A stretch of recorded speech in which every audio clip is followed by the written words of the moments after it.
Buenos días, compañeros, ¿cómo se encuentran en la mañana de hoy? Esperando Bien, que gracias, se profe. encuentren bien. Buenos días, ¿cómo están? ¿Cómo amanecieron? Muy bien, señor. Bueno, compañeros, vamos a dar inicio entonces a nuestra sesión del día de hoy. Les solicito, por favor, los micrófonos y estar atentos. Me confirman si me escuchan bien, si están viendo el inicio de la presentación, lo pueden observar correctamente. Ok. Bueno, compañeros, entonces, en nuestra sesión de hoy vamos a hablar específicamente sobre la prueba pedagógica, cómo está conformada, cuál es su estructura y qué es lo que nos van a evaluar en esa prueba, en ese 45%. Entonces, pero primero vamos a dar, como yo les informé como en un audio de manera muy rápida el día jueves, si el día jueves, lo que alcanzamos a dialogar en una reunión que estuvimos acá en Cincelejo con Marta Rocío Alfonso, que es directiva de FECODE, respecto a cómo va el proceso. Entonces, ¿qué fue lo que nos informó la compañera Marta Rocío ese día en relación con el proceso de ascenso y reubicación? Bueno, lo primero que ella nos dijo es que ya toda la parte normativa está lista, o sea, ya el decreto está, ya está todo muy bien detallado, muy bien organizado. Lo único es que dentro de esa normativa no se incluyó algo que estaba como implícito desde el año anterior, que era que si los docentes que no alcancen a pasar esta segunda cohorte del concurso, o sea, bueno, no cohorte, sino esta segunda etapa del concurso, entrarían a una tercera etapa que es un curso de formación adicional. La compañera Marta nos confirmó que ese curso no está incluido en ese decreto, en esa parte normativa que ya está lista para publicación. ¿Por qué no está incluida allí?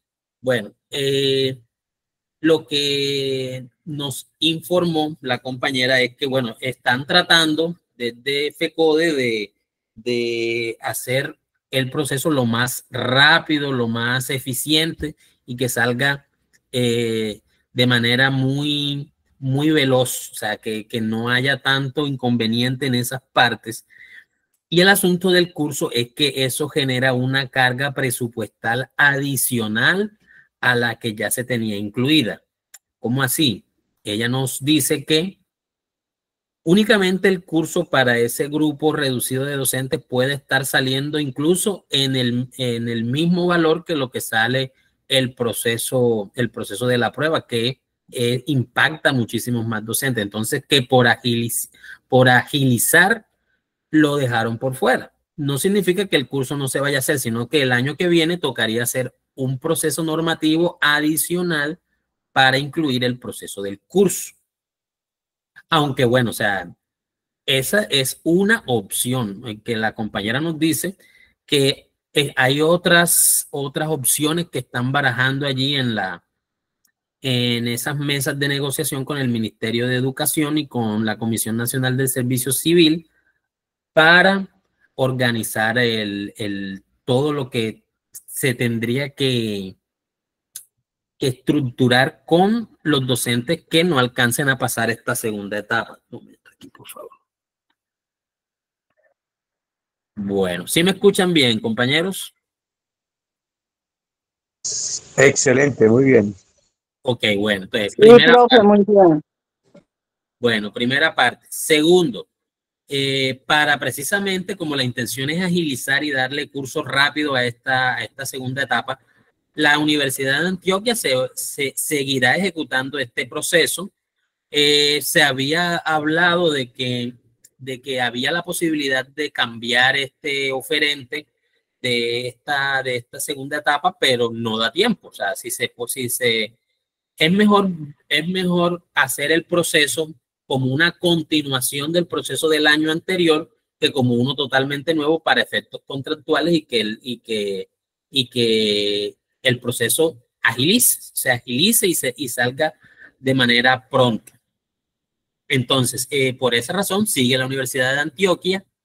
Ahora, ¿por qué la demora? El asunto de la demora tiene que ver con que el Ministerio de Hacienda, que ahí está como mal escrito, hay que corregirlo antes de enviarle a ustedes esta presentación la próxima semana. El Ministerio de Hacienda no ha dado un aval para continuar con la publicación del decreto y con el inicio del cronograma. Ustedes saben que para poder iniciar el proceso debe haber una partida presupuestal lista y que se pueda acceder para poder solventar los gastos que va a generar esta segunda etapa del proceso. El Ministerio de Hacienda no ha dado ese aval. Bueno, ahí ustedes de pronto están mejor informados si están más atentos a las noticias o están más atentos a lo que informa el mismo Ministerio de Hacienda u otras agencias del gobierno respecto a esto, respecto a la cuestión de la disponibilidad presupuestal. Yo la verdad no he tenido mucho tiempo. Yo sigo las cuentas oficiales, no he visto nada al respecto. El cronograma, bueno, la compañera nos hace esta salvedad. O sea, están realmente jugando contra el tiempo por esto. Para que esta convocatoria tenga efectos fiscales a partir del 2025, o sea, a partir de este año, el cronograma debe extenderse a más tardar a las 2 primeras semanas de enero, más o menos, digamos, 15 de enero, como para tener una fecha más clara. Ella no dijo 15 de enero, ella dijo las primeras 2 semanas de enero. Para que tenga vigencia, o sea, para que los que pasen tengan garantizado el recurso de que se les va a pagar con vigencia de 2025 y no de 2026. Pero están contra el tiempo, porque el cronograma tiene como un número de semanas y si no se da en estas 2 semanas que la publicación de decreto y todo eso, ya realmente se extendería más allá de esas 2 primeras semanas de enero y allá habría que mirar unas cuestiones adicionales como estas. Por ejemplo, bueno, ¿qué pasa si no se hace la publicación de los decretos? Creo que es la próxima semana y el cronograma se extendería más allá de esas primeras semanas de enero.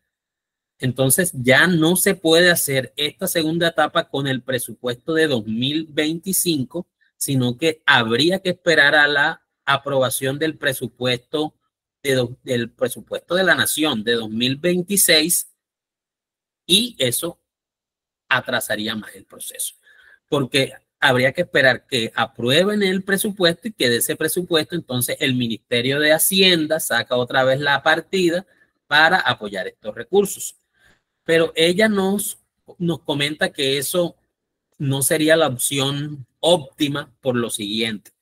Ya el año que viene, a 2026, la mayoría de los docentes que logramos hacer el movimiento en el año anterior, 2024, ya tendríamos las 2 evaluaciones para poder presentarnos en el año 2026. O sea, tendríamos la evaluación de desempeño de 2024 y la evaluación de desempeño de 2025, que esa era precisamente la urgencia de hacerlo este año para que no confluyeran los docentes que ya pasamos el año anterior con los que no han pasado. Entonces esa era como la preocupación que tenían ellos, porque eso implicaría hacer una corrección del decreto como está, y que es el que le va a dar continuidad a todo este proceso de ascenso y reubicaciones que se establece que se pretende hacerlo de manera anual a partir de esta vigencia. Bueno, entonces, ¿qué nos dice, qué nos termina de decir la compañera? Bueno, hay que hacer presión al Ministerio de Hacienda para que este proceso se lleve a cabo este año y que no vaya a haber modificaciones. Y el asunto es que si hay modificaciones, de una u otra manera nos va a afectar de manera negativa. Porque si una de dos, o todos los docentes podríamos hacer ese concurso el año que viene, si hay ese retraso, todos los que tengamos la evaluación de desempeño 24 y 25, o se tendría que modificar el decreto de ascenso que implica precisamente que son dos. Entonces, imagínense lo que significaría para nosotros que ese decreto ya no dijera que se necesitan dos, sino tres evaluaciones de desempeño. Entonces, era de pronto quizás para favorecer a un grupo, se va a perjudicar al otro. Entonces, la opción ideal es esta, compañero. Hay que buscar la manera de que hacer presión al Ministerio de Hacienda para que apruebe esa partida presupuestal.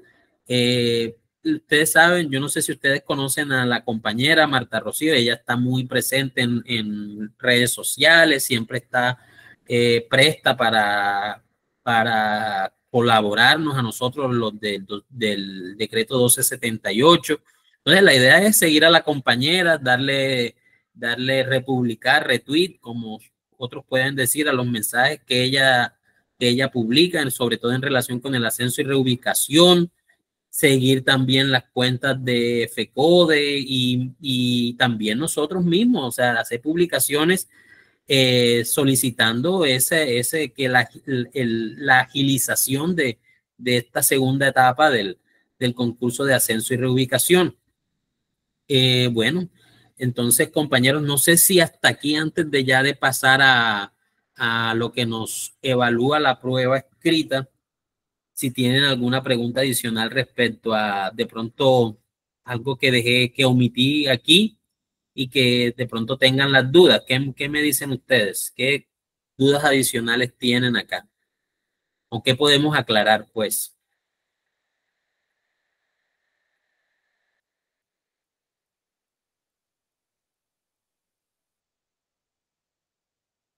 Bueno, o todo quedó claro. Sí, profe, todo quedó muy claro. Bueno, esperemos que este proceso sí se dé este año, porque, como les digo, eso implicaría unos cambios que realmente nos van a afectar a todos. Porque, bueno, la idea siempre fue, esta segunda etapa era para los compañeros que no pudieron superar la primera. Entonces, si se retrasa el cronograma, entonces, mire que entonces ya todo el que tenga las dos evaluaciones podría presentarse el año que viene. Esperemos que eso no sea el caso, que de ese proceso se finalice y se lleve a cabo este año. Bueno, compañeros, entonces, ahora sí, lo que nos compete el día de hoy, que el objetivo es analizar y detallar muy bien qué es lo que se nos va a evaluar en esa prueba escrita. Yo les he dado como unos avances en las clases anteriores, pero ya aquí se los voy a explicar de la manera más detallada posible y les voy a dar como unas sugerencias, unos consejos, unos tips adicionales para que lo tengan en cuenta en cada una de estos 4 grandes bloques en los que se clasifican las competencias que nos evalúan. Entonces, el primer bloque del que creo que ya nosotros hemos trabajado en las preguntas diarias tiene que ver con el contexto de la práctica educativa. ¿Cuál es la competencia que se le evalúa ahí al docente? Pues que comprenda ese entorno en el que se sitúa la escuela y sea capaz de adaptarse a él y de adaptarse en el cumplimiento de sus funciones. El segundo bloque tiene que ver con la reflexión y planeación de la práctica educativa y pedagógica, y en ella lo que se le evalúa al docente es su capacidad de planificar y reflexionar sobre su práctica, así como también la de diseñar estrategias que contribuyan a la formación de los educandos. El tercer bloque, que es el de la praxis pedagógica, pues ya tiene que ver mucho más con el desarrollo de las clases, ejecución y desarrollo de la práctica pedagógica en el aula o en el ámbito de su rol específico. Aquí es importante señalar y subrayar, compañeros, que esa parte de la práctica de aula, fíjense que solamente está incorporada en esa parte, en ese bloque de la praxis pedagógica. O sea, ese momento en el que usted está interactuando con los estudiantes en un proceso de generar competencias específicas y disciplinares de sus áreas. Es decir, el profesor de castellano, el profesor de matemáticas, el trabajo que se hace para conseguir las competencias de los estudiantes en esas disciplinas. Ahora, un cuarto bloque, que ese es quizás el que más debemos trabajar, tiene que ver con los ambientes institucionales y con el ambiente de aula. Y en esa parte, pues se evalúa de qué manera el docente contribuye a esa creación de un espacio propicio para el aprendizaje y la convivencia. Ahora que miremos, a mí, dentro de mi perspectiva, a mí de estos cuatro bloques, el que me parece más complejo porque incluye muchas capas es este último, el del ambiente en el aula. Ahorita que los miremos más de cerca, vamos a entender mucho mejor por qué. Entonces, empecemos con el contexto de la práctica pedagógica. En el contexto de la práctica pedagógica se nos evalúan dos competencias. La primera es la comprensión del entorno del estudiante y de la institución. Y el segundo es el conocimiento del PEI, las normativas y la parte del desarrollo profesional. Miremos cada una de estas partes. Entonces, cuando se nos habla de la comprensión del entorno del estudiante, esto generalmente parte de un diagnóstico de esa población que nosotros tenemos en nuestras instituciones educativas. Primero, creería yo que lo primero y lo más fácil de identificar es si nosotros tenemos una población de carácter rural o de carácter urbano. Lo segundo sería en qué estratos socioeconómicos se encuentran nuestros estudiantes, en cuáles son las actividades económicas a las que se dedican los responsables de nuestros estudiantes, si son unas actividades económicas informales, si son formales, si son de alto riesgo, porque cabe recordar, como nos lo dijo una compañera en la clase anterior, que Colombia es un país tan diverso a nivel geográfico y socioeconómico que a veces desde nuestra burbuja nos cuesta trabajo entender otros contextos. Imagínense, por ejemplo, que hay contextos donde la actividad económica son los cultivos ilícitos, o donde la actividad económica es la minería ilegal, o donde la actividad económica es, por ejemplo, el trabajo sexual. Imagínense, o sea, son entornos donde nosotros debemos tratar de visualizar que no es únicamente el que nosotros conocemos en nuestra institución, el que se replica por todo el país. Siempre hay esos matices y esas diferencias, incluso en la misma ciudad. Dos instituciones que son vecinas y que incluso comparten una pared separadora, pueden estar atendiendo dos poblaciones diametralmente opuestas en algunos de estos aspectos. Entonces, pero esa comprensión del entorno, para que nos quede claro aquí, porque puede salir en la prueba, esa comprensión debe surgir de unos estudios, de unas encuestas, o sea, de un instrumento de recolección de datos que no es la suposición. Es decir, usted no puede empezar a desarrollar su práctica pedagógica desde la nada. O sea, no, yo creo que la mayoría de los estudiantes son del barrio, vamos a poner una acá, del barrio El Cortijo. Si yo salgo, no, entonces yo creo que en el barrio El Cortijo la mayoría son de estrato 3. Yo creo que la mayoría tiene internet. Yo creo que la mayoría son familias nucleares con papá y mamá. Creo. Pero la prueba siempre le va a evaluar a usted eso. Si usted entiende realmente que ese contexto debe partir de un instrumento y no de la suposición. Importante esa parte. Ahora, no es únicamente entender ese contexto de donde vienen nuestros estudiantes, sino también el contexto de nuestra institución. ¿A qué hago referencia con eso? Y que ya lo hemos visto en algunas preguntas. O sea, esta parte yo creo que ya la hemos tocado. Es nosotros reconocer qué tiene nuestra institución educativa. Nuestra institución educativa cuenta con infraestructura en aulas, cuenta con apoyo tecnológico en la forma de dispositivos electrónicos, cuenta con una sala de pintura, cuenta con un laboratorio de inglés, cuenta con laboratorio de química física, cuenta con biblioteca, cuenta con canchas deportivas, cuenta con balones, con colchonetas. Si nosotros en esa prueba nos van a evaluar es precisamente esa capacidad de identificar qué tiene y qué no tiene nuestra institución para a partir de ahí ejercer la práctica.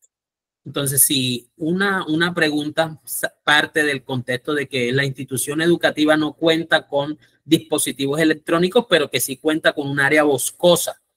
Entonces, yo como profesor, ejemplo de castellano, ¿cómo puedo solventar ese desafío que representa no tener de pronto unos dispositivos electrónicos para aprender a través de aplicaciones? Puede ser, pero y solventarlo y suplir esa falta con el acceso que tenemos al área boscosa. Ese es como el punto clave aquí. No quedarnos aquí, que aquí es donde está como una de las conchitas principales aquí de la prueba. La mayoría nos vamos por la opción de respuesta que implica quejarnos o echarle la culpa al directivo docente. O sea, si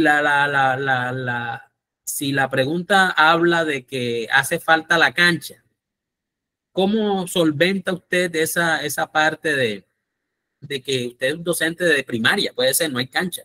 ¿Cómo solventa esa parte de la inexistencia de la cancha en su institución y aprovecha, por ejemplo, otro elemento que sí lo tenga? Entonces, de pronto usted se va por lo más sencillo. Lo más sencillo es echarle la culpa al directivo, al Estado, al resto del planeta Tierra y no buscar lo que realmente le está pidiendo la pregunta, que es que, hombre, usted tiene esta dificultad, este desafío, ¿cómo lo solventa con las herramientas que usted tiene? Importante eso. Lo otro, el conocimiento del PEI. Obviamente, en la prueba usted no le van a evaluar el PEI de su institución educativa, porque la prueba es una prueba estandarizada que se le va a aplicar a todos los docentes del país. Pero sí, ¿qué debe saber usted aquí? ¿Cómo conectar el PEI con esa práctica suya como docente? Y también esta última parte, la del desarrollo profesional, que también creo que estuvimos mirando una preguntita en las semanas anteriores, es ¿qué tan comprometido está usted con esa parte del desarrollo profesional? ¿Cómo usted, además de las opciones más frecuentes, que son precisamente la realización de posgrado, especialización, maestrías, etcétera, cómo usted logra integrarse a esas redes de trabajo docente? ¿Cómo puede acceder a material específico de su disciplina o de su nivel educativo para contextualizarlo y aplicarlo a su propia institución? Todo eso hace parte del desarrollo profesional. El desarrollo profesional no es únicamente usted conseguir títulos, es también integrarse a redes de educadores, a material pedagógico, didáctico, gratuito, que usted pueda contextualizar, hacer parte del grupo de investigación, semilleros, etcétera. Todo eso hace parte del desarrollo profesional, que no nos quede la idea de que es únicamente conseguir el título. Bueno,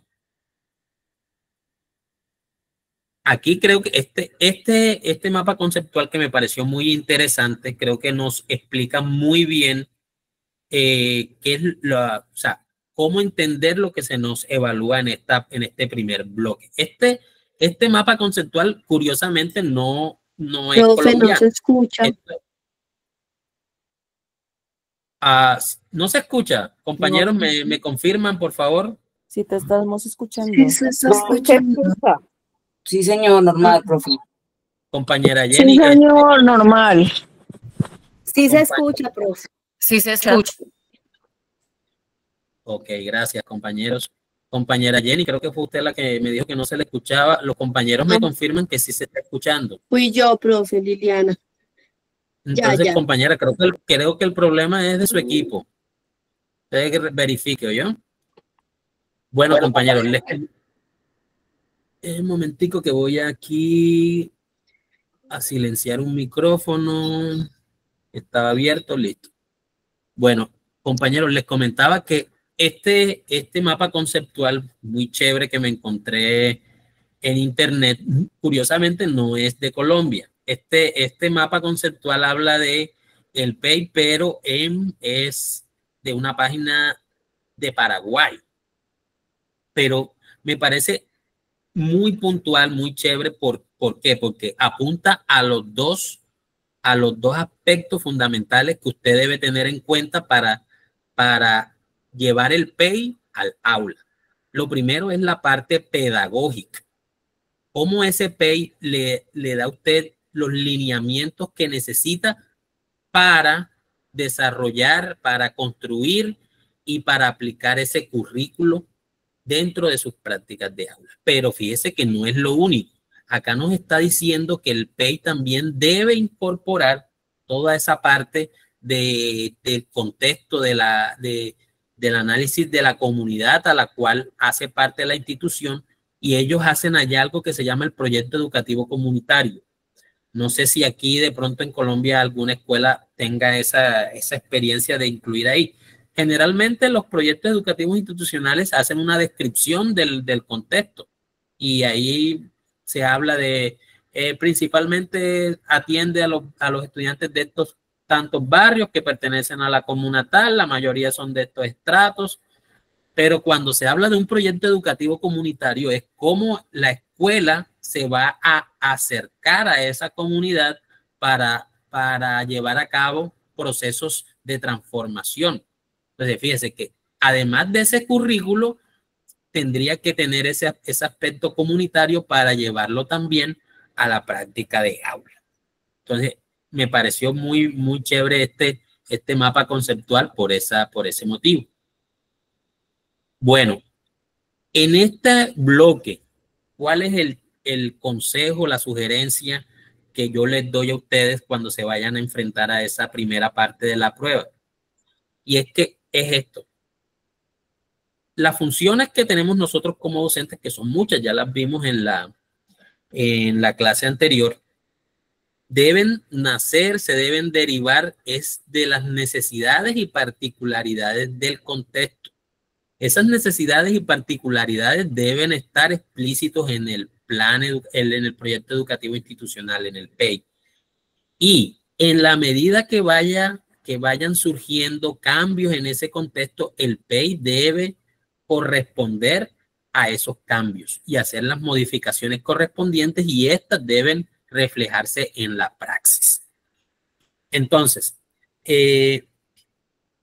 quizás ustedes me dirán si de pronto hay aquí excepciones. Yo me imagino que sí las habrá, pero yo he estado, fíjense que yo tengo 15 años acá en el ejercicio de la docencia, y he estado en diversos roles, como bueno, he estado de tutor, he estado de directivo en colegio, y he estado en 7 instituciones educativas diferentes y siempre lo que me ha parecido, en una sola de esas instituciones educativas yo tuve la oportunidad de ver el PEI y el PEI realmente refleja las necesidades de ese contexto en el que está inserta la institución educativa.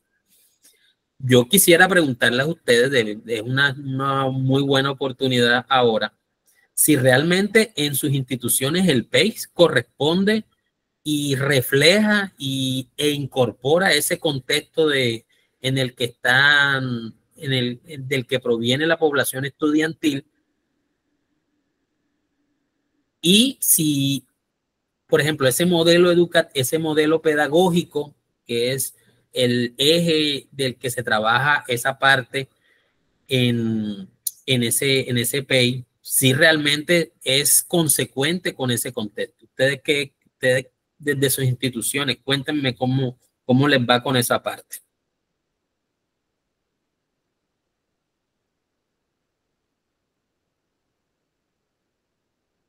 Yasmín, adelante. Muy buenos días. Bueno, en nuestro colegio sí definitivamente trabajamos mucho y tenemos mucho en cuenta el PEI y digamos que todo lo que está establecido en el PEI sí se refleja, digamos, en nuestra práctica. Igual considero que ha sido uno de los fuertes porque nos hemos comprometido que anualmente en la semana, en esa primera semana de trabajo pedagógico, siempre nos organizamos y le dedicamos un buen tiempo y hacemos algunos cambios, porque lo que tú decías, a veces una sola pared entre una CDA y una CDB son dinámicas diferentes y cambian muchas cosas, incluso en mi colegio, que es muy grande, hay jornada mañana y jornada tarde.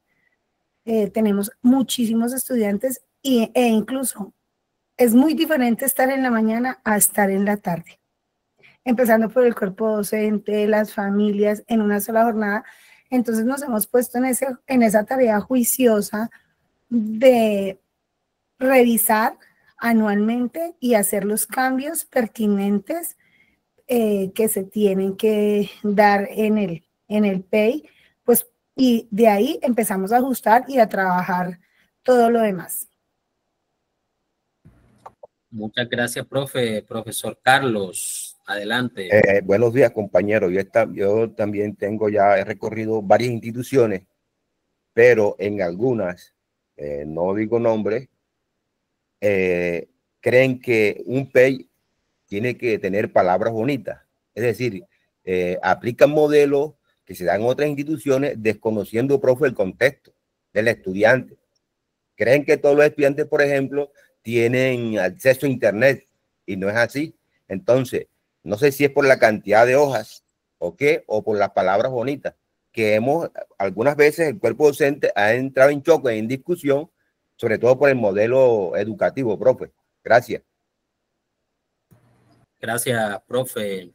¿Qué otro compañero quiere participar en esta parte del PEI? Jenny, adelante. En el colegio, a pesar de que somos una institución, se mueven 2 jornadas. Tenemos un mismo modelo que obedece, digamos que sí hemos intentado que incorpore parte de todo lo que es el contexto. Estamos frente a un cabildo, la mayoría de la población de nosotros que nos llega es la del cabildo y la de chicos de Venezuela. Entonces hemos intentado que responda este PEI a esas necesidades, a esos niños que tenemos. Sin embargo, aunque el modelo de nosotros es sociocrítico, tenemos enfoques distintos. La forma de hacer de la jornada mañana lo hemos llevado bajo el enfoque de la EPC, de la enseñanza para la comprensión. Y desde ahí llevamos, digamos que todo nuestro a nivel curricular ya del micro, lo manejamos de ahí. Pero a la tarde se ha movido más desde las pedagogías activas. Entonces, escogieron como ese enfoque para llevar a cabo. Pareciera al principio que somos dos instituciones distintas, pero no. Realmente es la forma en la que trabajamos que es distinto, pero nos reencontramos en eso grande, en eso más, en eso meso, en ese mesocurrículo, en esas intenciones, estamos encontrados, pero sí la forma en que cada uno lo hace, pues digamos que le damos un toque distinto en la mañana, de la tarde, pero sí tratamos que el contexto siempre esté presente, siempre estamos en contacto con el cabildo, entonces traemos, ellos también nos traen las propuestas desde lo que se está haciendo en el cabildo para nosotros trabajar conjunto con ellos, tanto la mañana y la tarde lo ha hecho, pero pues digamos que la forma sí cada uno lo hace desde su particularidad. Gracias. Gracias, compañera Jenny, por tu participación, a profe Carlos, a la profe Yasmín. Y bueno, ya como para cerrar esta primera parte, bueno, yo voy a hacer como un análisis crítico de algo que sucede mucho aquí en el municipio de Sincelejo, que es una entidad certificada, un municipio certificado. Y es que cuando uno se pone a leer los PEI, la mayoría de los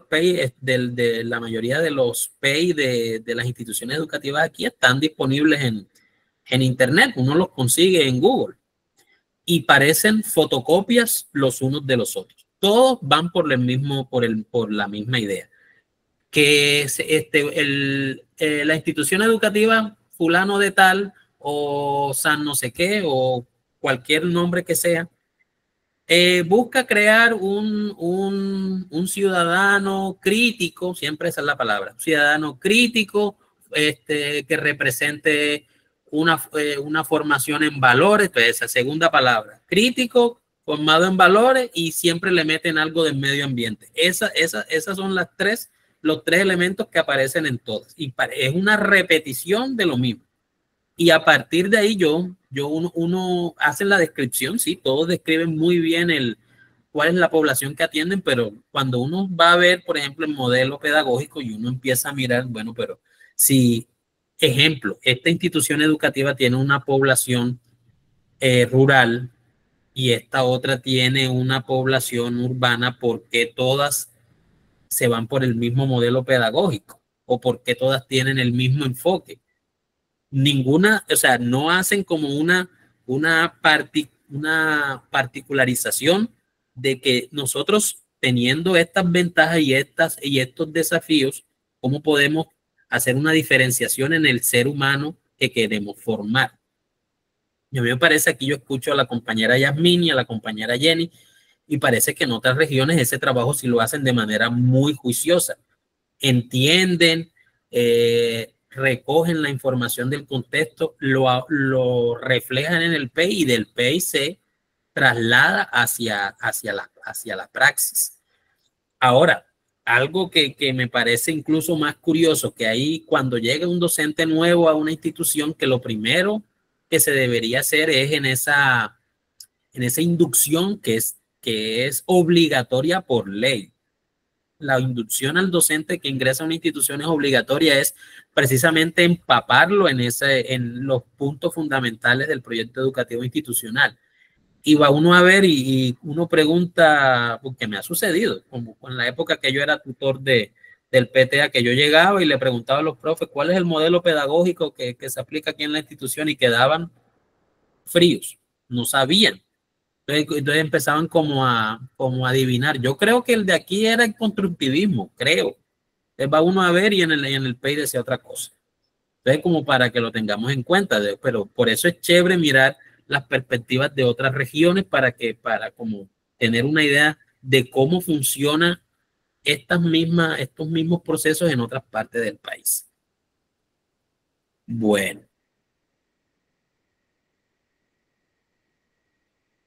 Ahora, viene la reflexión, en la práctica que te parece que se me traspapeló aquí. Bueno, entonces pasemos aquí a este segundo bloque, que es el de la reflexión y planeación de la práctica educativa y pedagógica. Entonces, este segundo bloque es muy importante porque precisamente parte de eso que vimos en el primero. En este segundo bloque se nos habla de que debe haber un propósito educativo y pedagógico en las instituciones educativas. Ese propósito está implícito allá en el proyecto educativo institucional, que es, por ejemplo de una institución educativa rural. Nuestro propósito es formar a un estudiante que reconozca el potencial productivo del entorno rural donde se encuentra y que haga un uso sustentable del mismo a través de, puede ser, haga un uso sostenible del mismo a través de emprendimientos que contribuyan al bienestar de la comunidad en general, así como a grandes rasgos. Ese es el propósito. A partir de ese propósito que debe estar explícito en el PEI, es donde empieza a surgir la planeación. La planeación debe ser correspondiente con ese propósito. Si el propósito de la institución educativa rural es ese que yo les acabo de exponer, usted en su clase, por ejemplo, de inglés, usted planifica en consecuencia y en consonancia con ese propósito educativo institucional. Esa planeación se debe evidenciar también, pues obviamente, como un dicho muy popular que hay en nuestro país, el papel lo aguanta todo, pero si de esa planeación que usted la desarrolló de manera perfecta, está en concordancia con el modelo pedagógico, con el propósito educativo y pedagógico de la institución, si realmente esa planeación se lleva a cabo en el aula, si esa propuesta que usted construyó para llegar a ese propósito realmente se está viendo en la práctica de aula. O si por el contrario, como sucede en algunas ocasiones, únicamente para presentar las evidencias de que usted sí cumple y que ya, como yo escucho muchos, y yo creo que muchos compañeros tienen razón en esto, pero ahorita más adelante vamos a tratar como de desglosar y de analizar esa idea, que es que usted puede llevar usted tiene una planeación excelente y en el momento en que llega al aula se da cuenta que hay una discusión, una pelea, un conflicto, entonces le tocó solucionar el conflicto y la planeación no la pudo llevar a cabo tal cual usted la tenía ya ahí descrita. Bueno, pero entonces eso lo vamos a discutir ahorita más adelante. Y esa práctica, pues evidentemente debe llevar a una competencia, por ejemplo, ¿qué me tengo que preguntar en ese ejemplo que acabo de dar? Si soy docente de matemáticas.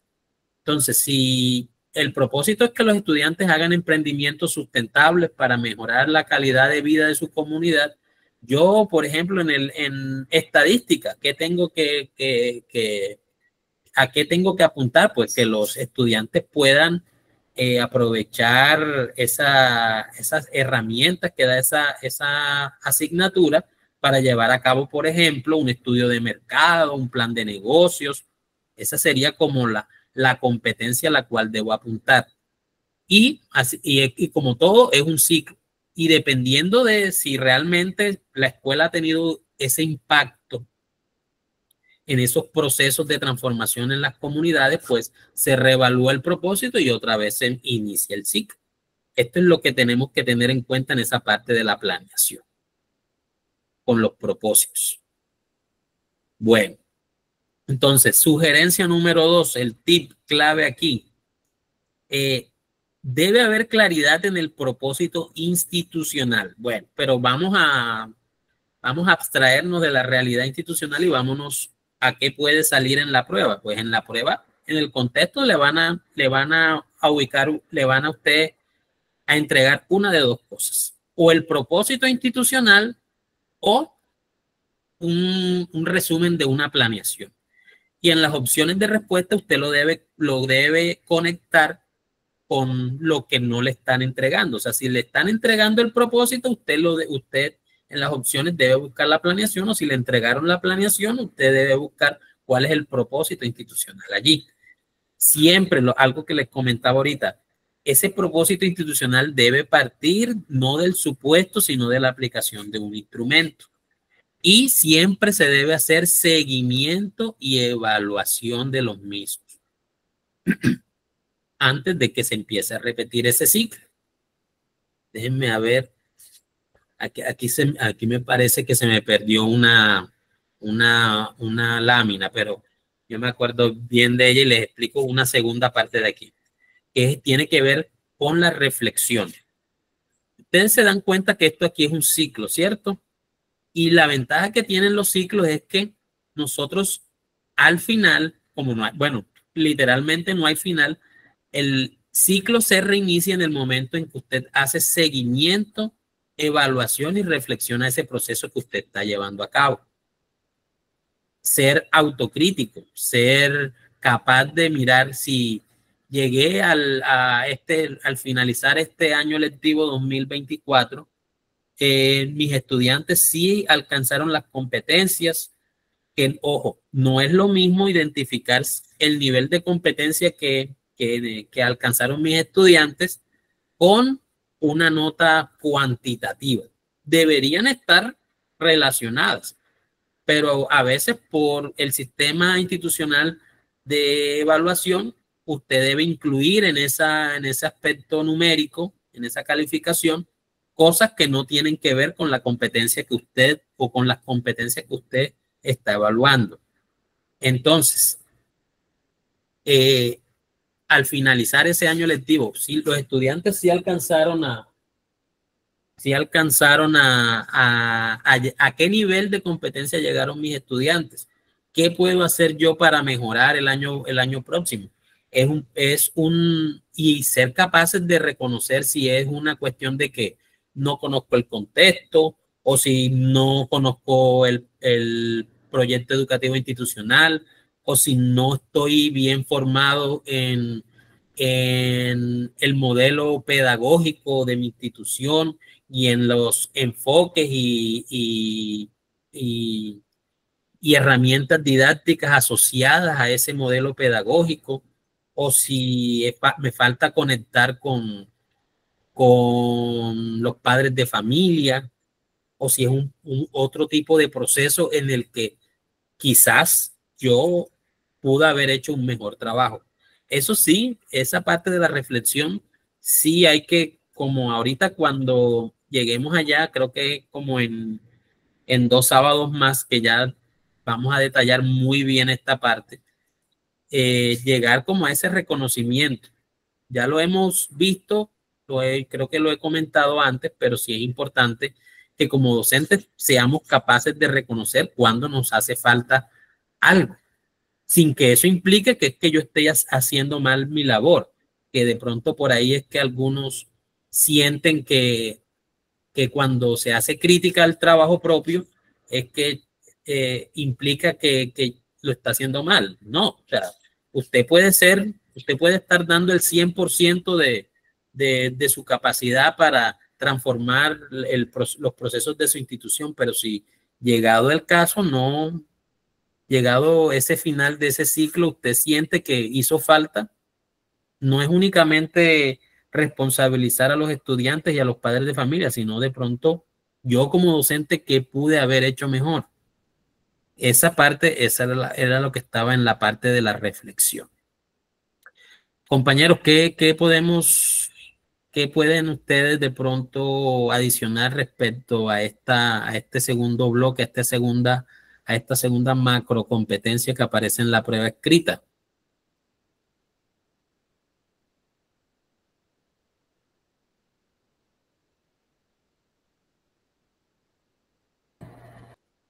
Sobre reflexión y planeación, ¿qué me cuentan ustedes?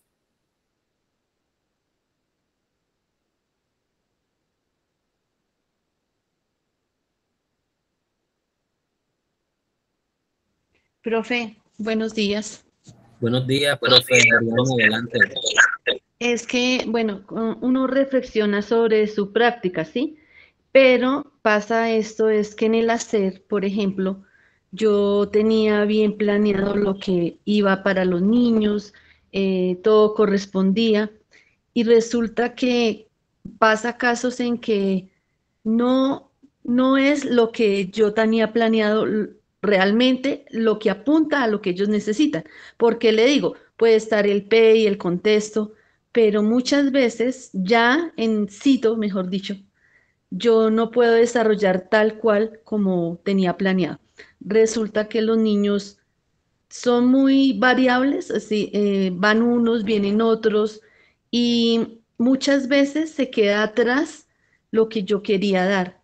Quedó, pues, mejor dicho, no en contenido, sino como tal en la planeación, queda atrás lo que pensaba.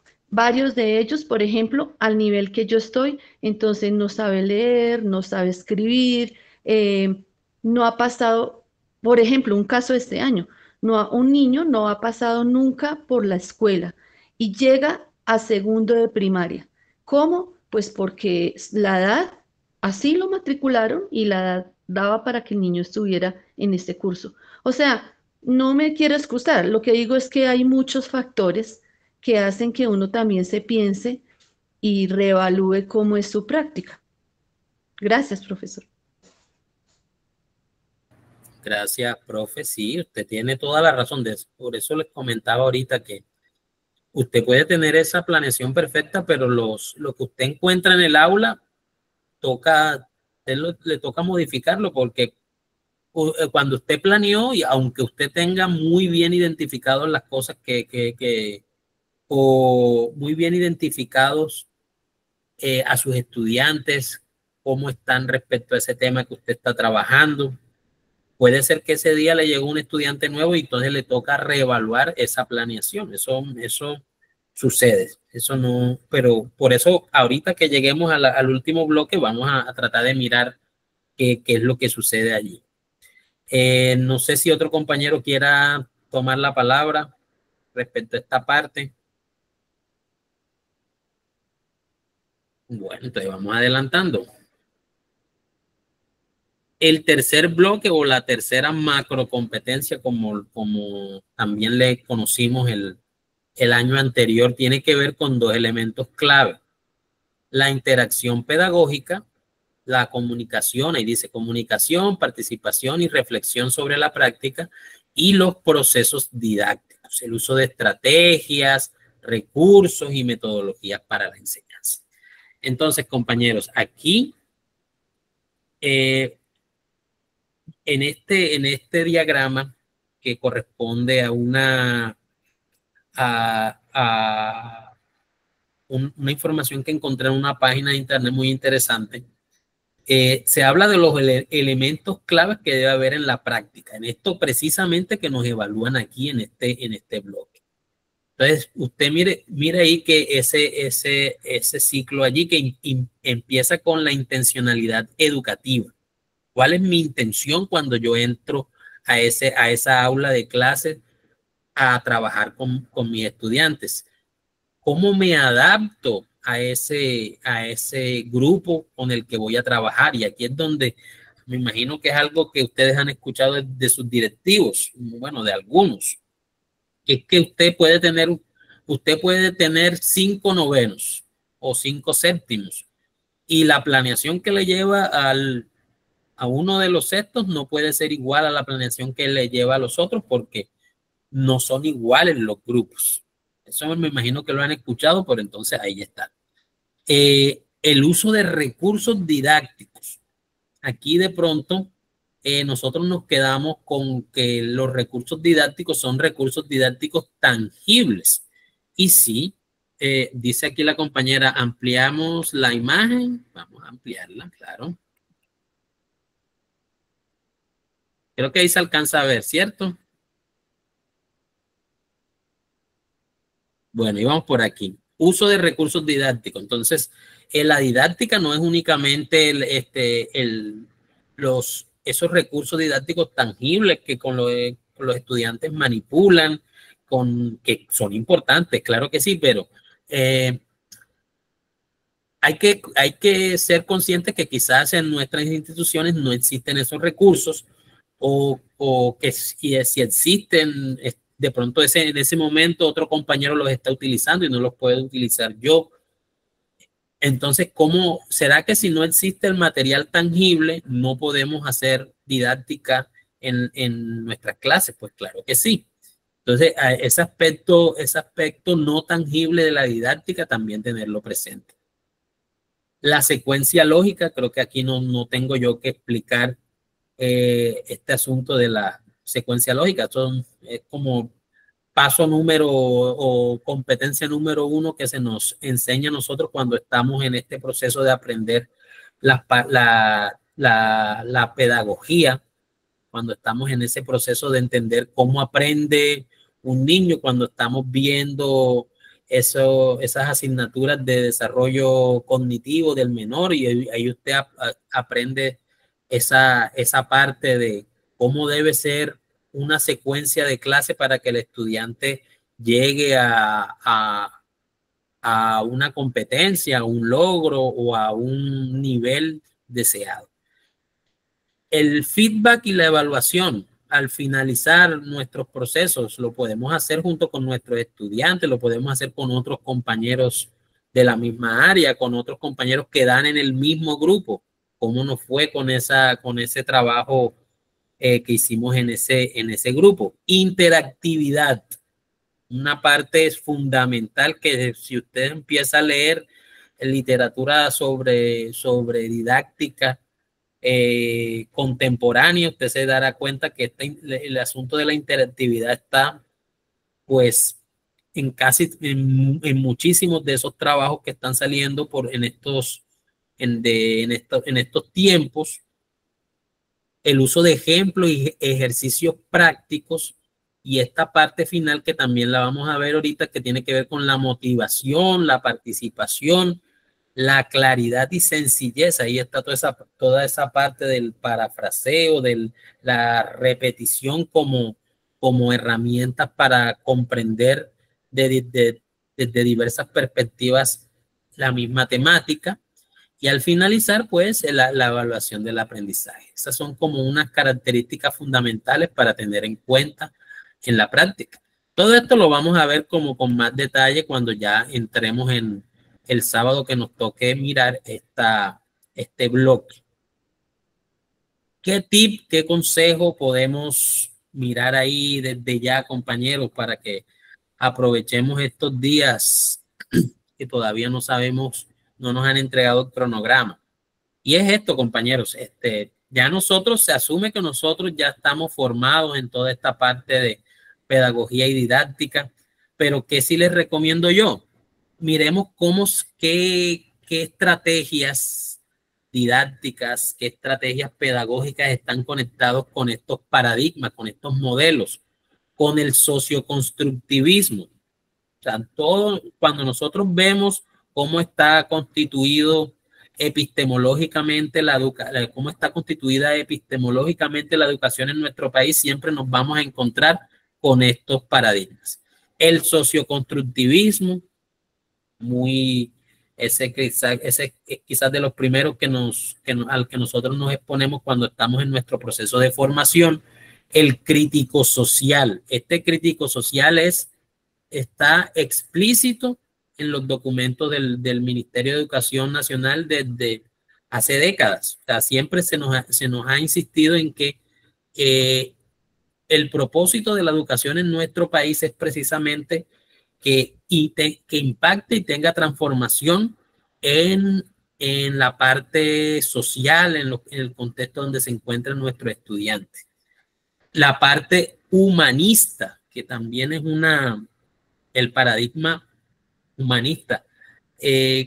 ¿Con qué tiene que ver eso? Pues con la formación del ser humano integral, que más allá de que sea como quizás me lo explicó una vez un compañero docente, pues no se trata únicamente de que nosotros en el aula estamos formando cognitivamente a los estudiantes y que sean robots, que respondan rapidito a las preguntas o que sean capaces de desarrollar un algoritmo matemático rápidamente, o que se sepa las fórmulas de memoria, o que pueda hacer ensayos en el menor tiempo posible. Bueno, eso es quizás una visión errada de lo que implica la educación si lo miramos desde este paradigma.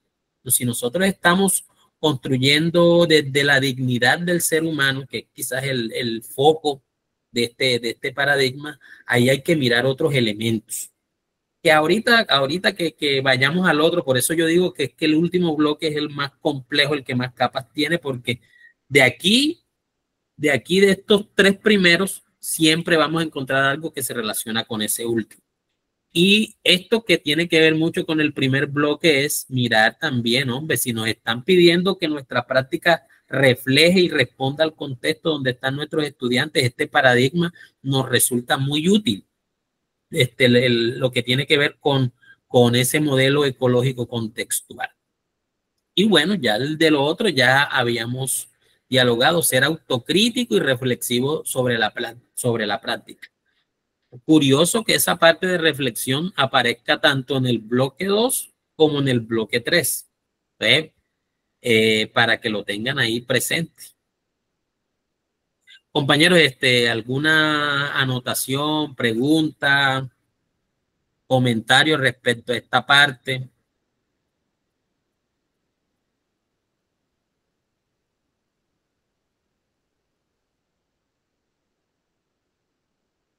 ¿Cómo se sienten ustedes? Le hago esta pregunta para ver si genero participación. ¿Cómo se sienten ustedes en relación a las estrategias pedagógicas y didácticas que están correspondientes con estos modelos pedagógicos, con estos paradigmas? ¿Cómo se sienten ustedes? Ustedes pueden identificar, por ejemplo, en el socioconstructivismo, ¿qué estrategias pedagógicas serían las más adecuadas allí? ¿Cómo se sienten allí?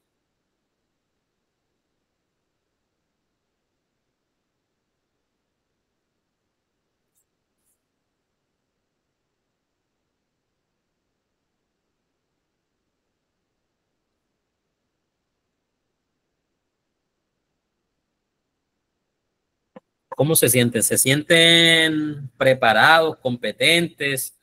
¿Creen que necesitan como más o como unas sesiones para recordar esta parte de la didáctica? ¿Cómo se sienten? Cuéntenme. Bueno, ¿puedo participar? Claro que sí, profe, adelante. Yo creo, desde mi experiencia personal, que hemos dejado de lado un poco ese tipo de paradigmas por las mismas condiciones de las instituciones en cuanto a la parte de evaluación. No sé si a las demás les ha pasado que la mayor parte de las evaluaciones se enfocan en la parte sumativa. Entonces nos vamos principalmente por la parte conductivista, porque la misma evaluación estandarizada del ICFES nos lleva a eso. Y estamos apuntando la mayor parte del año en que los chicos tengan unas buenas pruebas de estado. Y muchas veces se nos olvida que tenemos seres humanos y que estamos formando para la vida y no solamente para esa prueba de estado, que ha sido una lucha bastante difícil tener que concientizar incluso a directivos y a padres de familia de que los hijos no son unas máquinas de hacer notas y de lograr 4 o 5, sino que estamos dándoles una experiencia de vida, que los hagas buenos seres humanos, que los haga competentes, pero que no se reduzca solamente a un número. Creo que desde mi experiencia podría aportar eso. Y sí me gustaría mucho volver a retomar este tipo de paradigmas, porque los vemos mientras estamos estudiando, mientras hacemos la tesis y mientras aplicamos el proyecto, y nuevamente nos vemos encasillados en la evaluación sumativa y en las prácticas que se dedican solamente a eso, a pasar un conocimiento que se memorice y se vea que los estudiantes lo pueden aplicar. No más. Profe María Carolina, muchas gracias. Me parece muy pertinente y muy importante su participación. Profe Yasmín, adelante. Bueno, yo creo que se nos hace difícil, profe, y realmente estamos en un espacio reflexivo de nuestra práctica, y es que se nos hace difícil de pronto responderte la pregunta ¿por qué? Porque nosotros los profesores hacemos cosas súper guau, súper maravillosas en nuestras aulas, en nuestras instituciones, pero desafortunadamente muchos de nosotros no tenemos claridad, digamos, conceptual de lo que trata cada uno de estos paradigmas, ¿verdad? Ay, nosotros nos hemos acostumbrado a manejar un vocabulario pedagógico. Ay, sí, constructivismo, EPC, muchas cosas, ¿verdad? Lo social, lo humanista y todo, pero si nos, ahorita yo estaba pensando, venga, yo de lo que hago, que tiene que ver con estrategias desde el paradigma socioconstructivista, desde lo crítico social. Y sé que si nosotros tenemos claridad conceptual de lo que significa cada uno, de lo que representa cada uno y de lo que se puede hacer, vamos a decir, oiga, sí, yo hago esto, y esa es una también de las debilidades, y es que nosotros como no sistematizamos nuestras prácticas, nosotros no hacemos un trabajo juicioso, por eso muchas veces como que los docentes, nosotros mismos nos hemos encargado de que nuestra labor docente, nuestra profesión esté tan denigrada, porque nosotros hablamos muy lindo, pero nosotros a veces nos hace falta sistematizar y conceptualizar muchas cosas desde nuestra práctica, nuestro quehacer diario. Ese es mi aporte. Muchas gracias, profe Yasmín. También muy importante esa contribución. No sé si otro compañero tendrá algún otro comentario. Bueno, yo voy a hacer un comentario respecto a lo que comentó la compañera María Carolina, que es algo que sí, es algo que nos está pasando y que nosotros tenemos que mirar a ver cómo podemos tratar de hacer cambios en ese sentido. Nosotros nos hemos convertido en nuestras instituciones y quizás con el apoyo, no sé si con el apoyo, sí, pero sí con el respaldo de los entes territoriales, nos hemos vuelto muy buenos en la parte de entender que la calidad es esa puntuación que nos da el Ministerio de Educación Nacional al finalizar esa prueba, la prueba del grado 11. Y eso ha venido en cascada hacia los grados inferiores a entender que la calidad de nuestro estudiante está vinculada a esa calificación numérica que obtiene al final de cada periodo. Eso ha generado, por lo menos dentro de lo que yo he observado, se ha convertido como en un incentivo perverso, porque ya el estudiante, y no sé hasta qué grado nosotros mismos como docentes nos hemos montado en ese bus de que lo que importa es esa puntuación y no importa el proceso. O sea, como sea el estudiante, mire lo que hacen muchos estudiantes y que nosotros nos alertamos porque dónde está la ética, dónde está la responsabilidad, dónde están los valores del estudiante que usa inteligencia artificial o que le presta las actividades a un compañero para poder presentarse a las docentes y que no hace las actividades él mismo. ¿Pero por qué se da eso? Porque el estudiante ya ha interiorizado que lo que la escuela apunta es a que él obtenga una buena nota y no a que él aprenda. Eso se ha convertido en un incentivo perverso, como yo les comenté. Entonces, cuando pasamos nosotros, como lo dice la compañera María Carolina, cuando nosotros entendemos, no sé qué tan cierto sea o qué tan prudente o qué tan pertinente sea ese entendimiento que lo que importa es ese nivel en el que quedamos en el INFE o esa puntuación final que nos entregan el promedio global institucional. ¿Cómo hacemos para subir ese promedio? Porque inmediatamente nosotros asociamos que la calidad de nuestros estudiantes y de nuestra institución está asociado a ese puntaje.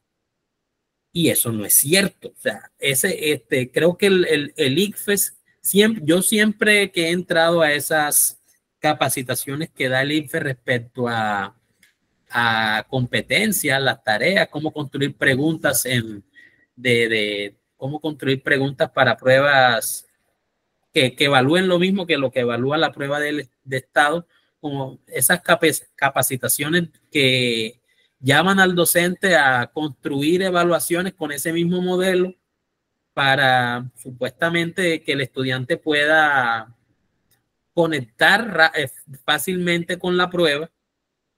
Usted se da cuenta y lo primero que ellos dicen es que la prueba de estado es una prueba, no es un medidor de calidad, sino es una manera de hacer comparaciones en los procesos de las diferentes instituciones, pero que no necesariamente una institución que tenga de promedio 270, dos instituciones que tengan de promedio 270 significa que tengan la misma calidad, ni de estudiantes ni de procesos. Significa que para esa prueba de estado, a esa puntuación se está llegando en comparación con otras. Y es que usted mira los resultados que estamos teniendo ya de un tiempo para acá. Ya básicamente lo que le entregan al estudiante, bueno, usted está en el cuartil tal, usted está en el otro cuartil, usted está en el tercer cuartil, en comparación con el resto de Colombia, usted se encuentra en este porcentaje. O sea, eso es lo que nosotros, ese es el propósito final de esa prueba. Más no que se, como han hecho muchas entidades territoriales, porque es que eso es por lo menos las que yo he conocido, no sé ustedes que están en varias partes de Colombia, el ente territorial se le ha metido a los entes territoriales, parece que están convencidos de que el único medidor de la calidad de una institución educativa es el promedio global de la institución en la prueba ICFES. Entonces, compañeros, no sé si alguien más quiera comentar algo aquí al respecto, antes de pasar al final.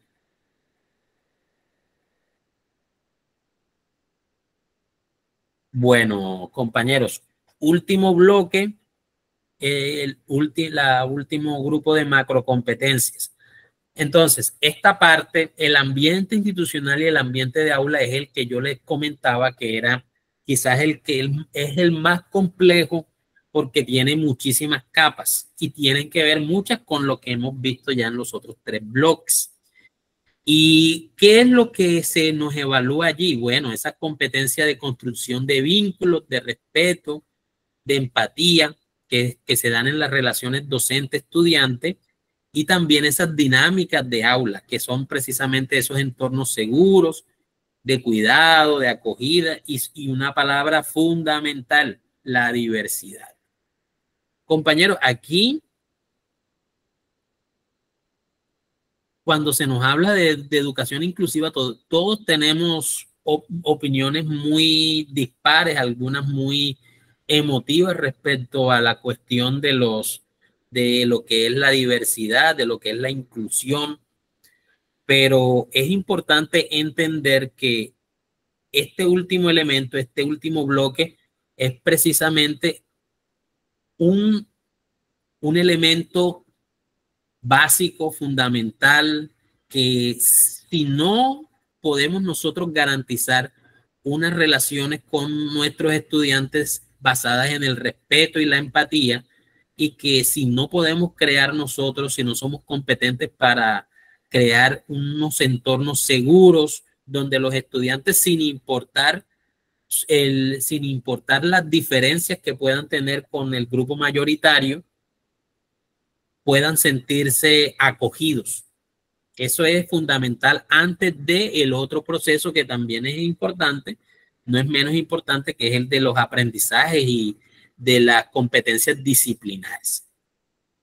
Entonces, aquí en este diagrama, que hace parte de una tesis muy chévere, habla de que esa educación inclusiva pues tiene muchas facetas. Una de ellas pues es la interculturalidad. Sobre todo en las ciudades más grandes, quizás nosotros acá en las ciudades intermedias no estamos tan expuestos a eso, pero quizás en Bogotá, en Medellín, no sé en qué grado de pronto Barranquilla y Cali se enfrentan al hecho de que en el aula de clase tenemos chicos que vienen de diferentes contextos culturales, y cómo podemos hacerlos sentir incluidos dentro de su proceso.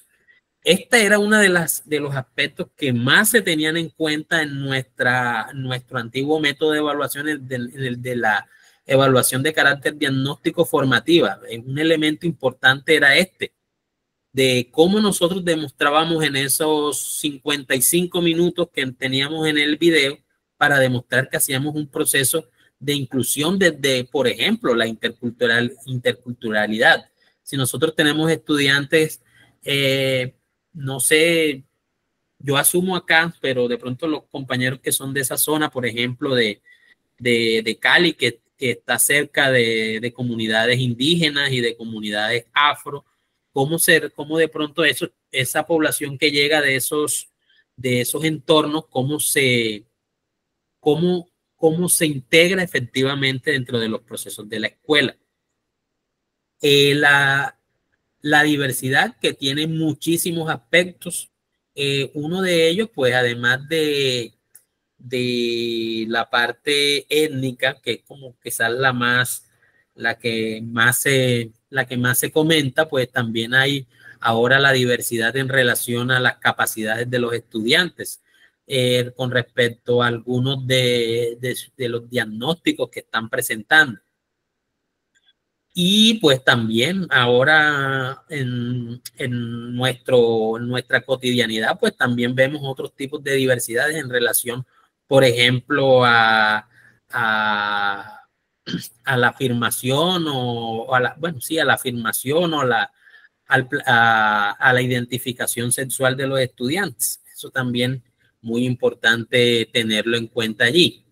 Y yo me quedo aquí con esta frase de una tesis de Zúñiga y Luque de 2021, que dice que se identifica la inclusión como forma de producir voz en los invisibilizados por el sistema educativo, lo cual genera una reflexión sobre la inteligencia emocional, ya que coadyuva al sujeto a expresarse de manera adecuada, logra una convivencia amena y retroalimentativa dentro de las aulas de clase y disminuye la violencia en otros entornos. Esta tesis es muy chévere, y el que de pronto me solicite el enlace o el documento en PDF que está disponible en internet, es muy interesante en el sentido que habla que precisamente el problema que tenemos nosotros en el sector educativo con la inclusión no es un problema de que, como nosotros siempre lo hemos expresado, que es que no nos encontramos preparados para enfrentarnos a un estudiante con capacidades diferentes, o que no nos encontramos preparados para asumir de pronto estos cambios en la forma en cómo viven su sexualidad los estudiantes. No nos encontramos preparados de pronto para entender las diferencias culturales que podemos encontrar en nuestros estudiantes en el aula. Aquí lo que estos dos compañeros nos informan es que muchas de esos problemas que hemos tenido con la inclusión parten del hecho de que no estamos manejando correctamente nuestras emociones. Y es que cuando nosotros de pronto nos encontramos a un chico que, vamos a poner, que es neurodivergente, que de pronto en un espectro muy alto, que es muy difícil de controlar dentro del aula, o que se pone de pie, grita, etcétera. ¿Qué es lo que sentimos nosotros cuando nos enfrentamos a esa situación? Entonces, si de pronto uno le pregunta a los compañeros sienten frustración, sienten rabia, sienten, bueno, rabia en el sentido de, hombre, pero ¿por qué tengo yo que yo no soy psicólogo, yo no soy experto en neurodivergencia, ¿por qué tengo yo que estar sufriendo o por qué tengo yo que estarme enfrentando a esta situación con este muchacho? O a un niño de pronto que es sordo, ¿cómo hago yo? Entonces empieza, yo no me encuentro preparado. Y fíjense que cuando se empieza a trabajar esa parte emocional del docente, esto impacta positivamente a la forma en cómo nos enfrentamos a esos desafíos que tiene la educación inclusiva. Ya para finalizar esta parte, el último tip, compañeros, aquí sí un consejo que además de la prueba creo que nos puede servir a todos porque esto es el futuro, ya esto no tiene vuelta de hoja. ¿De dónde de pronto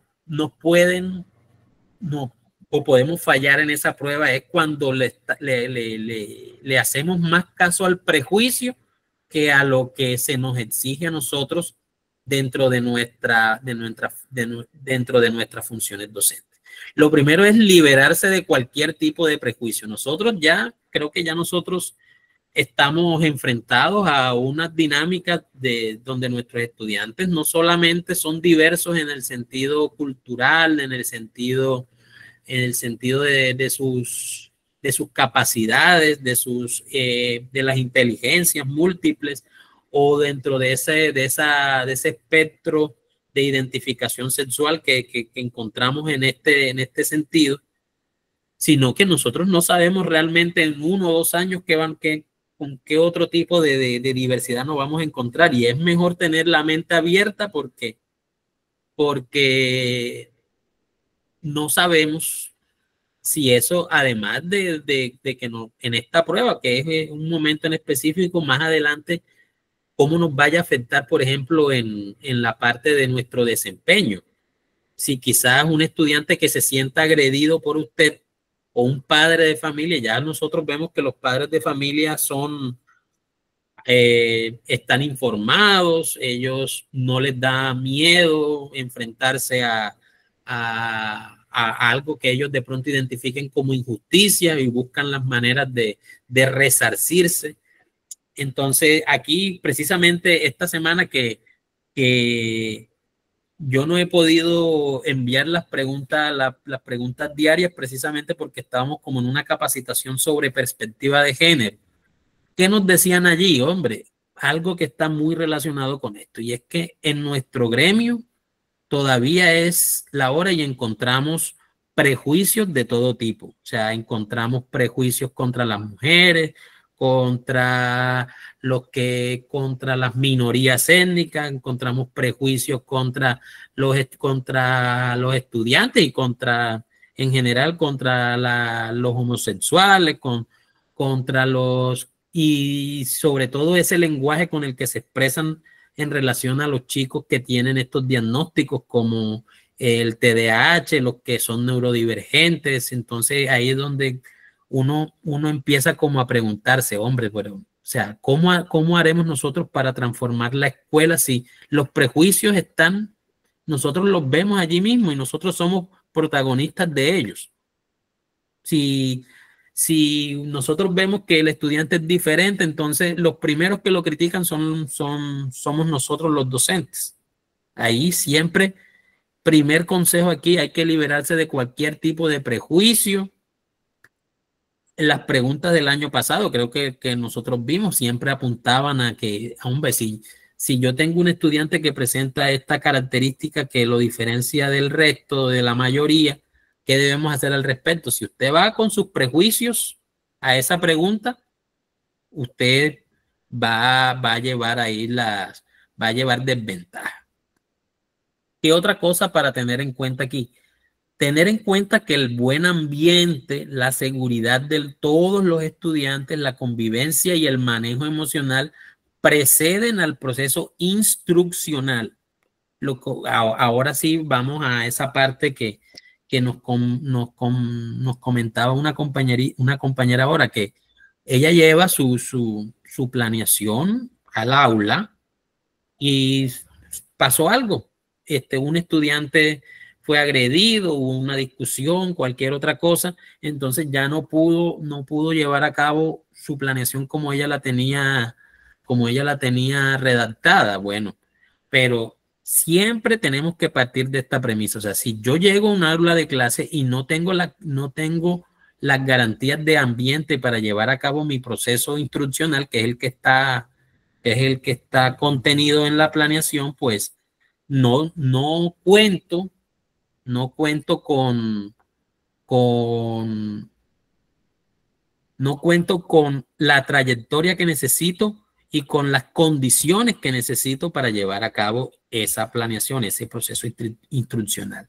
Entonces, en este bloque se nos va a evaluar eso.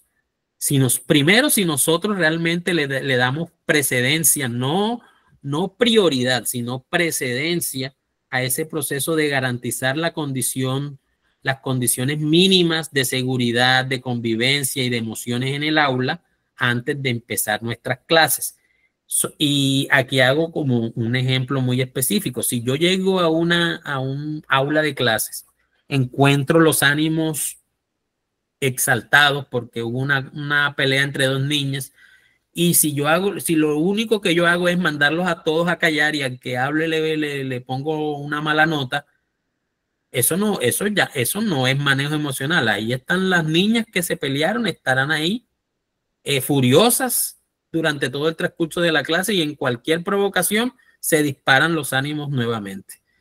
Entonces, sí le estoy dando el manejo emocional adecuado, sí estoy garantizando la convivencia, y en esta parte de la seguridad de todos los estudiantes es precisamente si yo tengo un estudiante, bueno, aquí voy a dar un ejemplo, no sé cómo lo manejarán en sus instituciones, pero si, por ejemplo, algo que ya ha pasado, llega un estudiante que siempre había ido con su uniforme masculino, vestido de niño, y llegó un día vestido de niña. ¿Qué hacemos en ese caso? ¿Cómo hacemos para garantizar la seguridad de ese estudiante? Porque de pronto habrá instituciones donde eso no tendrá la mayor relevancia porque han hecho procesos para entenderlo. Pero ¿qué tal si usted está en una zona muy religiosa o en una zona muy, digamos, conservadora? ¿Cómo hago yo para garantizarle la seguridad a ese estudiante con ese cambio tan brusco que con el que acaba de ingresar al aula? ¿Cómo hago yo para garantizarle la seguridad y el buen ambiente? ¿Cómo hago? Eso es precisamente lo que nos van a evaluar en este último bloque. Bueno, compañeros, no sé qué otro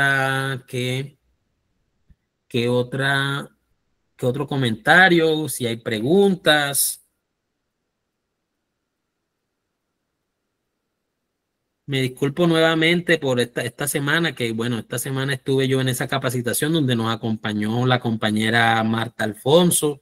Por eso he estado como un poco, no he puesto las preguntas para discusión en los grupos, pero ya esta semana retomamos. Oye, no sé, cuéntenme qué preguntas, dudas, inquietudes tienen respecto a lo que acabamos de ver, respecto a esa estructura de la prueba.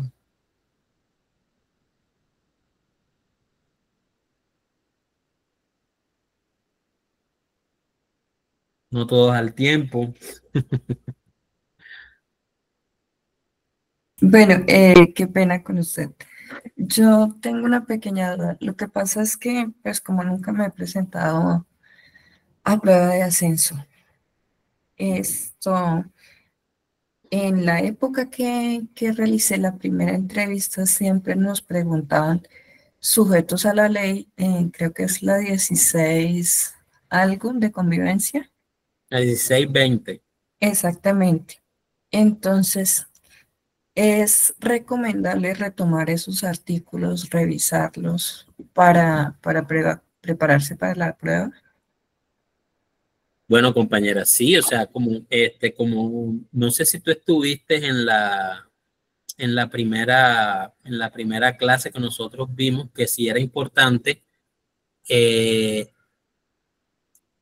Bueno, sí es muy importante tener conocimiento sobre todo de las leyes actualizadas respecto a convivencia, porque por ejemplo en este último bloque que nosotros acabamos de ver, que es el ambiente del aula, no se nos va a preguntar explícitamente qué dice el artículo tal de la ley 1620, qué se hace en este caso, tal, no. A usted le van a presentar una situación y en esa situación usted debe poder encontrar la respuesta correcta, que debe ser coherente con el marco legal colombiano. Entonces sí es importante tener ese referente. Sin embargo, yo digo que ese conocimiento de esas leyes, como usted lo dice, eso es como mucho más, tiene un componente, un peso más fuerte en la prueba de ingreso que en la prueba de nosotros. La prueba de nosotros es más orientado a lo pedagógico que a lo legal. Pero sí es importante tener en cuenta esos lineamientos legales, compañera. Bueno, muchísimas gracias. Bueno, ¿qué otra pregunta tenían por allí, compañeros docentes?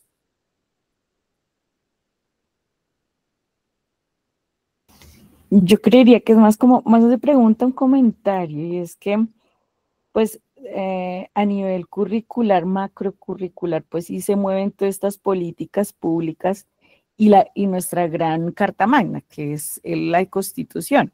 Y al ser Colombia un Estado de Derecho, pues aquí privan todas estas políticas del derecho al libre desarrollo de la personalidad, el derecho a la educación sexual. Entonces, pues todo esto también es evaluado de alguna manera en las preguntas, cómo uno también se enfrenta a estas políticas desde donde estás, desde tu currículo. Creería yo. No, sí, claro que sí, compañera. Déjenme leer aquí de pronto lo que me están comentando por acá en los comentarios. Evaluación cuantitativa, sí sería muy importante hacer. 1620, convivencia escolar. 1098. Bueno, aquí la compañera está haciendo como una lista de documentos que sería bueno siempre tenerlos ahí como lectura. La 1620, convivencia escolar. 1098, ley de infancia y adolescencia. Decreto 1421, de los planes de ajuste individuales. Toda esa normativa está incluida en las preguntas, sí, claro que sí. Bueno, compañeros, el próximo sábado, como yo estoy con compromisos de mi posgrado, no vamos a tener la sesión. Sin embargo, ese día vamos a hacer yo les voy a enviar un primer grupo de preguntas en forma de simulacro para que ustedes vayan practicando para ese fin de semana. Entonces, igual nos vamos a estar ahí en contacto por el grupo esta semana. Ya esta semana no estoy yo con compromisos de capacitación, entonces nos vamos a estar en mayor comunicación. Compañeros, si no tienen más preguntas, si no tienen más comentarios, dudas, entonces nos veríamos entonces ya no este sábado de hoy en 8 días, sino de hoy en 15 días. ¿Correcto? Sí, señor profe, muchas gracias. Bueno, gracias a ustedes, compañeros. Espero que les haya servido esta presentación y ya la próxima sí nos vamos, dentro de 15 días nos vamos a mirar ese primer bloque con preguntas, los vamos a hacer reflexión, vamos a hacer análisis de las preguntas, de opciones de respuesta ya específico de cada uno de los bloques. Entonces nos estamos viendo. Muchas gracias. Muchas gracias, profe. Gracias, Dios lo bendiga. Muchas gracias. Otra cosa que se me olvidaba, la grabación la voy a subir el día de hoy, la pasada, ¿vieron? Que quedé de subirla el jueves y por cuestiones de tiempo y de compromiso no lo pude hacer. Listo, profe, gracias, muy amable. Éxitos en tu proyecto. Listo, profe, gracias, nos vemos, cuídense mucho. Gracias, éxitos y bendiciones a todos. Gracias, profe. A todos, bendiciones. Gracias, profesor, muy amable.